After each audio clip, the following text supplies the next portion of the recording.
Matthew here from MiniWarGaming.com, bringing you an update on the Necrons, and also I'm going to talk a bit about a few things in the Necron codex today. Some controversial subjects as have been coming up in the forums. I'm going to make another video after this one that'll show you the Necrons that I've painted so far. I've actually managed to paint 900 points so far. Today is Thursday, November 10th. A lot of people ask why I look at my watch. It's because it has a date on it, so I'm able to look that way. So this is day 6, and I've managed to paint 900 points, which is great because I'm trying to sprint at the beginning. In that way, if there's difficult things that come around, like I'm assuming that once I do the vehicles, it's going to slow me down. But I just want to get as much done as I possibly can. I still have to base a bunch of them, but that won't take very long because I'm just doing plain bases. But they're coming out really nice. I'll show you some in another video. What I wanted to talk about here was a few of the problems of the Necron Codex. Problems being the rules not being very clear. And I want to tell you my opinion on what I think they should be. So I'm going to address things like ever-living, the death ray, and other things like that, because there's been a lot of disputes on how it works.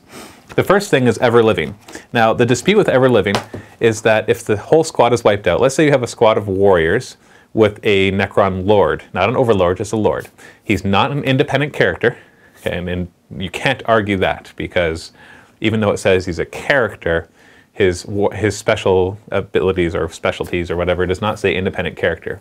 And the ones that, like the Overlord and the other ones, actually do say independent character as well as character. So he is not an independent character, he is a character. And so when he joins that squad, you can't single him out in close combat, and he doesn't have to be in base contact to attack something. He can be behind something else. So he's kind of like an upgrade, but not really.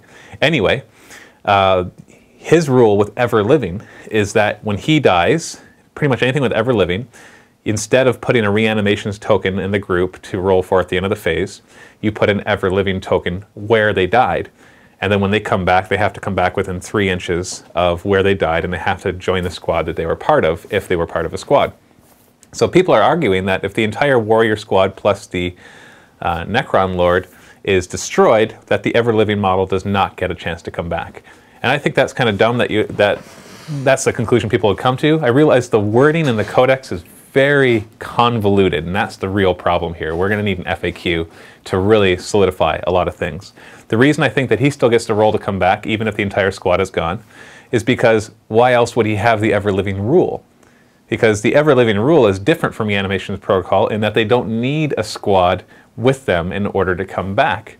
So with the independent characters, it's pretty obvious. You know, they can just die on their own and still come back. Hopefully we can all agree with that. But with the Necron Lord, he has the ever-living rule, but he always is part of a squad. And so people are saying he only comes back if the squad isn't destroyed, but that's exactly the same as reanimation protocols. So if there's no difference between the two, then why does he have this extra rule? So this is where it gets this convoluted in the rules that I can see if you read it in certain ways and interpret it in certain ways, that you could say that if the whole squad is wiped out, that the Lord can't come back. I can see how you could interpret it that way, but I can also see how you could interpret it the opposite way. Now there's also the question, let's say that we agreed that the Lord could come back if the rest of the squad is destroyed. What if they were sweeping advanced? What if they lost combat and they get, you know, they fail their leadership test and they're swept off? That one, we don't know. Should he be able to come back? Because it says when he's removed as a casualty, you put an ever-living token. And when somebody is sweeping advanced, they're removed. They're not like killed, but they're removed. So the wording is a little tricky. So that one, I don't know. I'm going to have to wait for an FAQ if it actually clarifies it. But my ruling, our house rule in MiniWarGaming in our club, will be that ever-living models, even if the whole squad is destroyed, will get a chance to come back according to the ever-living rules. So even if the rest of the squad is gone, they can come back. Sweeping advance, that one's up in the air. I'm not sure if they should be able to come back. I would say no, but you know, it's supposed to be different. It's supposed to have them be coming back. So it's hard to say what Matt Ward intended when he wrote that rule, because it is very, very poorly written. It's just so convoluted, and it has one line that says, and they roll just like the reanimations protocol. Well, that opens up a whole new can of worms, because do we interpret every single rule in the reanimations protocol, or do they just roll a 5+ to come back like the reanimations protocol? So it's just so convoluted there. So what do you think about that one? Put a comment below. let's start a good discussion here, no name calling, of why you think I'm right or why you think I'm wrong. And I realize that I could be either, and I'm going to wait for the new codex or the FAQ to come out in order to clarify that. Okay, so that's the first thing. The second thing to talk about is the death ray. Just turning to it right now. There have been a lot of discussions. I watched a Beasts of War video and where Warren and Daryl talked about it. And I have to say I disagree with Warren. But I can see why he gets the interpretation that he does. Basically, the way the death ray works is you choose a spot within 12 inches, that's the range of the death ray, and then you choose a second spot 3d6 inches away, so you roll 3d6, and that's basically how long this line is, and then you draw a line between the two, and every model under the death ray gets hit with a strength 9, oh no, where's the death ray? I'm looking at the wrong one. Strength 10 AP1 hit. Okay, strength 10 AP1, so basically anything, including vehicles, are going to get destroyed by this because it's going to wound you on a 2+ and no save or no armor saves. You still get, I guess, cover. Well, that's a whole other discussion. I would assume you still get cover saves.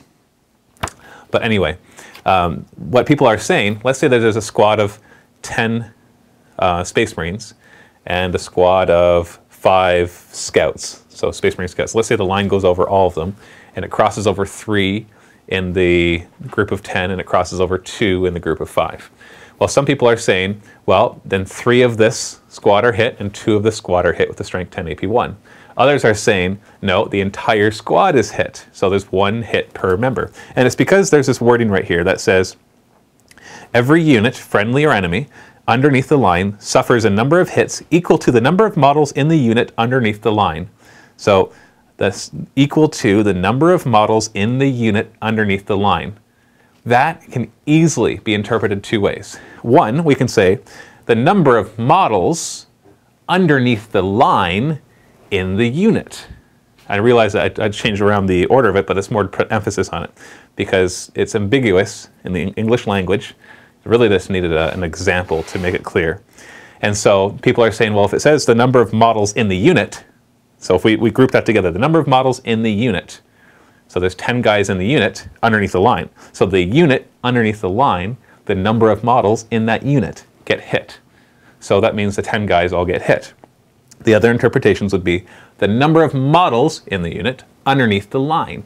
So the number of models underneath the line in the unit. And I realize I had to switch around the order of that, but that's because of the ambiguity of the English language. I believe a rules as intended here, being at strength 10 AP1, would be that it's my interpretation, which is only the 3 get hit, not the entire group. Now Warren thinks the entire group gets hit, and a lot of other people think that as well. But I disagree. I realize the wording here could be interpreted that way, but I think the rules as intended here kind of point out what that means. Otherwise, why would it talk about the number of models underneath the line? So it's meant to be this long thing. If it was like strength 5 or strength 6, maybe I would think differently. But imagine like a group of 20 or 30 orc boys and this line goes over it and all of a sudden you're going to hit all 30 with a strength 10 AP1 hit.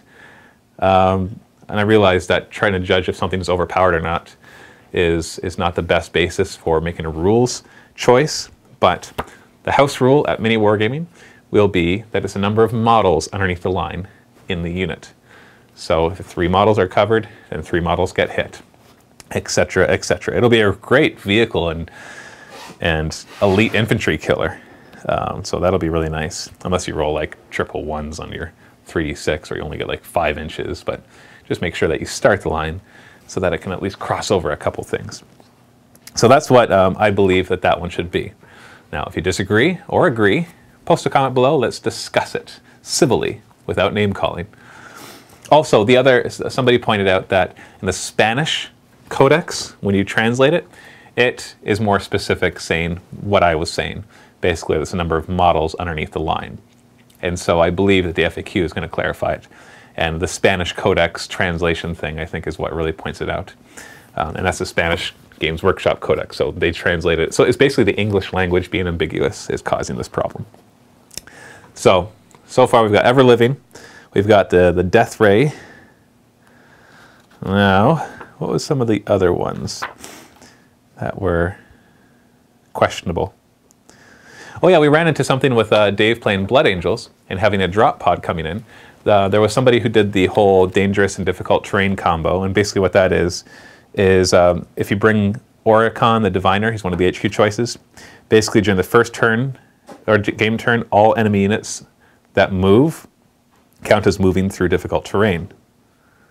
Okay? And if they're actually moving through difficult terrain, then they take the lowest of the 2d6. And then there's the Catan the Deceiver, or there's the one Catan with the upgrade that all difficult terrain becomes dangerous terrain. But that actually doesn't even matter. Dave brought in a drop pod turn 1. And now, actually having read this, it seems a little more obvious now. The question was, you know, the drop pod won't land in difficult terrain, basically. It'll always reduce its scatter distance until it's no longer in difficult terrain. But the whole board is difficult terrain. But I think I just found the answer to that right now, because it says during the first game turn, all enemy units that move count as moving through difficult terrain. So we actually ruled that when he dropped in, that he would just not scatter, because if he scattered, he'd just reduce it until he's not on difficult, or until it's 0, so he just lands where he lands. But he has to take a dangerous terrain roll because, well, when you move into difficult terrain, or you deep strike into difficult terrain, it's dangerous terrain. And if you rolled a 1, he would be actually weapon destroyed because the drop pod is already immobilized. But now that I read this, I actually would rule differently, because all enemy units that move, so a drop pod that comes in, I wouldn't count that as moving. Although some people might, in which case maybe the ruling of it would still have to make a dangerous terrain roll and lose a weapon, lose the Storm Bolter, because it's already immobile, which is another argument as well. So you get these interesting little combos. I don't expect that to be clear in the codex, because that's like, you know, that's a special circumstance that wouldn't necessarily have come up during playtesting. But playtesting and people reading the codex in the beta phase should have been able to pick out some of the other rules kind of being ambiguous. So there was that one. I think that was the only real... Oh yeah, the other question, and this is another ambiguity, is there's the one upgrade that lets it become not night fighting for a turn, or vice versa. Here we are, Solar Pulse. It's one of the Cryptex upgrades. One use only. The Solar Pulse can be used at the start of any turn. Okay, the start of any turn. That implies enemy or friendly. If the night fighting rules are in effect, they cease to apply until the end of the turn. If the night fighting rules are not in effect, they then apply until the end of the turn. So I would translate that to be a player turn, not a game turn, because a game turn is called a round. I'm not sure if 40K's, their rules always are very specific as to call a game turn a round and a player turn a turn. But I would assume that that's how we should interpret it. But that's also open up to interpretation. But still, it's the start of any turn. Now, if we talk about game turn, that would mean the start of any round. So it's only really at the start of, you know, whoever started the game. Let's say I was the first player, then it can only be at the start of my gaming turn, or my player turn, because that's the start of the gaming round. But I think that kind of clarifies that it's meant to be used at the start of a player turn and only lasts for that player's turn. So the nice thing about that is if you bring Imhotep, for example, he has the night fighting rules until there's a chance it'll disperse, or a chance that he's not able to keep it up. But then that kind of nerfs your own guys if you have that first round and you're not able to see the opponent with your annihilation barges and all your long-range weaponry, the little that we have. Well, if you bring this Cryptek, then he can use it in first turn, and during your turn, your night fighting is negated, and you can open up, and then during his turn, it'll be night fighting. So it can kind of save you for that one round. So our ruling at the MiniWarGaming Club will be that is during a player turn and not a game turn. And I think that if you read the rules together, it seems pretty clear that way. But what do you think? Let's discuss that in the comments. So that's 3 things that we've talked about, 4 things that we've talked about. We've talked about Ever Living, the Death Ray, what happens when the difficult terrain rule from that one guy, and then you have drop pods, or heck, any deep striking. Do they count as dangerous terrain when they deep strike? Have they moved? Because it says when they move, they treat it as difficult terrain. And then lastly, the Solar Pulse. Does it last for a player turn or a game turn? Let's hear your opinions in the comments below. And don't forget to subscribe for more Necron videos. This is Matthew from MiniWarGaming. Happy wargaming.